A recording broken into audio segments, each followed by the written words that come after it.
I recently finished the main story of Mirror's Edge Catalyst, and Origin tells me that it took me about 12 hours to do that. It probably would have been shorter if I wasn't doing a Let's Play, so I guess I would probably estimate the story being about 9 to 10 hours long, and I guess if you want to 100% the story, that took me 14 hours, so I'd say about a 10 or 11 hour story, which it's not too long, it's not too short. Some people it's probably the perfect length. But I mainly want to talk about the whole open world aspect of this game. So, it's been known for a long time that this game is going to be, or was going to be, open world, and already from when I heard that announcement, I was a little skeptical because Mirror's Edge going open world, from a linear to an open world game, it doesn't always work the best for some games, and I didn't expect it to work with Mirror's Edge. So the first thought that came to mind was something that all open world games have, and that is collectibles.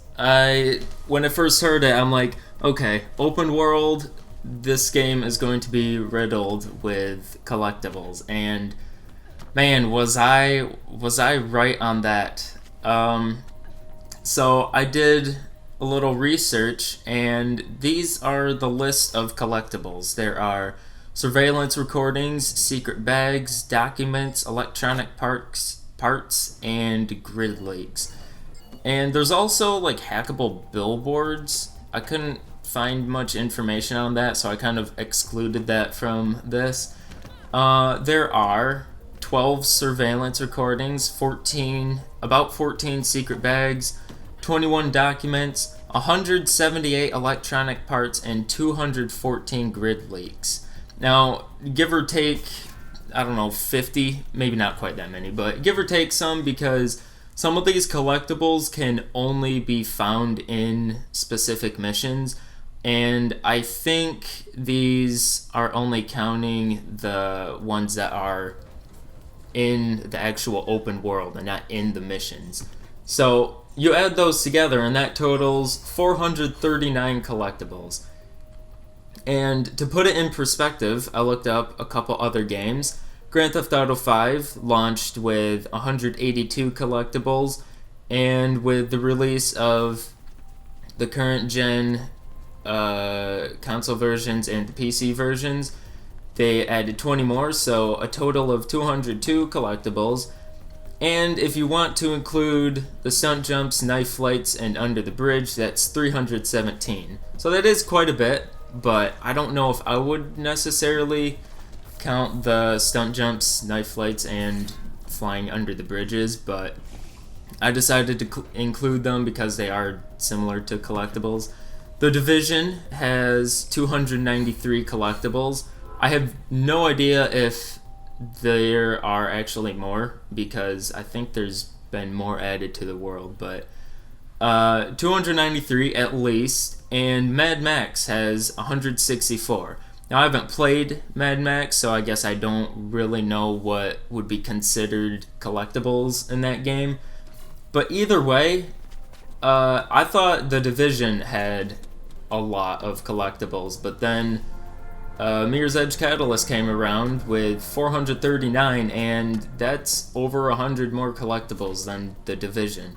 So already, if you love collectibles, this is going to be your game, because it's not uncommon that you see multiple collectibles on your screen at the same time. There are so many collectibles that I really don't even know the purpose or the functionality of the collectibles. You could argue that the surveillance recordings are supposed to be like some kind of insight on the story, but other than that, all the things you unlock are cosmetic, I guess you could call it that. It's not even in-game cosmetics. It's all stuff that shows up in your friends' games. So if you want to change the way your echo shows up in someone else's game, then you can change that. But other than that, it's really just to give you a little more XP and to helping you level up. Which brings me to my next topic. The whole leveling up system is kind of unnecessary. And I think they were sort of going for a RPG-esque leveling system. It's not an RPG, or I wouldn't consider it an RPG, so it's kind of unnecessary. And the worst part about it is the leveling system and unlock system seems very tacked on. I have no problem when games give you more abilities later on in the game. So the mag rope, I think that's what it's called, the mag rope and all of its abilities given to you later in the game, I'm okay with that. The combat stuff, I don't really know how to feel about that, because most of that is you do more damage to this person, so that's whatever. But the biggest problem I have with it are the skills that it removes from you so that it can put it behind an unlock system, like the key features that Mirror's Edge had, like the double wall run, the 180 turn, the skill roll. They blocked the skill roll behind a leveling system. You could say that, well, you get the skills pretty early on in the game, so it doesn't really matter. Then why don't you just give me the skills to begin with? Why do I have to wait to level up a few times before I can play the game the way it's intended to be played? The next topic I'd like to talk about is the open world itself, or the open world as a whole in this game. In the beginning of this video, I mentioned that it took me about 12 hours to finish, or I said that it was about a 10-hour game.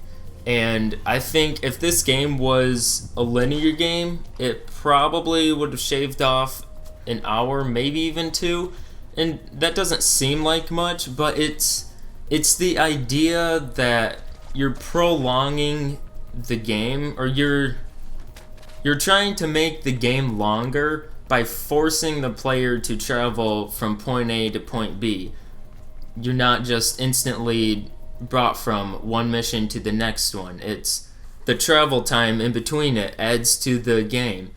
And later on in the game, you do get the ability to fast travel from safe house to safe house, and that shortens it. It doesn't make it so bad, and some of the missions are started like straight in the safe zone. But yeah, I wouldn't be surprised if I've spent 2 hours traveling from one mission to the next mission throughout the entirety of playing this game. So does this game benefit from being open world? I can honestly say that I don't think it does. I think if this game was laid out the way the first one was, where there's the story mode and the time trials and all the other weird delivery side missions that this game has, if those were all separated and you could just go straight from one thing to the next, I think it would be a more enjoyable experience, in the sense that you don't have to, if you want to play the story, you don't have to take breaks in between the story to travel from one mission to the next. You would just be brought from one mission, maybe a cutscene in between, and then you're already in the next mission continuing the story. There's no break in it. And if you're doing time trials, then it kind of keeps you in the mindset of gotta go fast, because you're going straight from one time trial to the next, rather than you're just traveling, trying to figure out how to get to the next time trial. I would love to be able to say that I'm glad this game went to open world, because some of my favorite games are open world games. Red Dead Redemption, the Grand Theft Auto series, Dead Rising 2 and 3, because I'm the type of person who likes exploring. But the problem with this is there really isn't much to explore in this city. Now, don't get me wrong. I'm actually one of those people who likes the art style of this game. I'm probably not in the majority for saying that, but I do like the world is like super clean. Now, does it make sense technically? No. Dirt isn't going to be non-existent someday in the future. And I think the art style of this game is actually one of the downfalls. I think the city, the world that you are placed in, is something. It's cool to look at, but it's not necessarily cool to live in. Every building, I mean, each building is different, but every building is squeaky clean. You look at one building and it looks like it was cleaned 2 minutes ago. You walk around a corner, there's another building that was cleaned 2 minutes ago. The city doesn't really have character. It doesn't look like it's been lived in at all. I'll use Superhot as an example. The art style is very simplistic. The world is white, objects are black, enemies are red. And I think it looks cool, but each mission is about a minute long, usually less than a minute. If they were to take that art style and make an entire city out of it, I think it would get boring really quick. I think people are generally more impressed when someone designs a full city rather than if someone were to design a building or a room. But the thing is, if someone were to spend the same amount of time building or designing a house as someone else put into designing a full city, what kind of world would you, or what kind of scene would you rather be put in a first-person game? Personally, I would want to be put in the house because the house will look like more thought was put into it. And from the first-person perspective, thought per cubic foot is greater in the house than the city. The reason I'm talking about this is because I think the world would look better and have more character in it designed on a small scale rather than designed on a large scale. As much as I'm saying that I think this game would be better as a linear game, I did enjoy it. And if you're the type of person who enjoys just running around the place, climbing things, then I think you would enjoy this. It will get old after a while, and I think the developers of this game expected this, hence the 439 collectibles that they rained down from the sky, because that's adds replayability or something like that. I guess, I don't know. Collectibles are okay to me to an extent, not to the extent of 439, but I think another reason why they put them there is because of the mediocre leveling system they have in the game.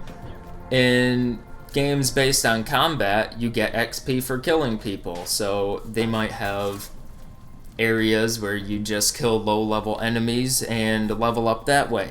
In this game, you don't get XP for killing people, you get small amounts of XP for getting grid links and electronic parts and all that garbage. So I guess that helps with the leveling up process in this game. But then that also brings me back to why I don't think they should have that whole leveling system. So, you know, there are aspects of this game I don't like. There are aspects of this game I do like. And I think if you liked Mirror's Edge, then overall, you will enjoy this one. But if you're someone who's new to Mirror's Edge and don't really know much about it, you might want to wait because it might not be worth $60 to you. So this isn't supposed to be like a game review because that sounds like a lot of work that I don't really want to put into this. Plus, it gives me an excuse if I forget to talk about something. So, 5 out of 10. You decide if you want it. Also, collectibles suck.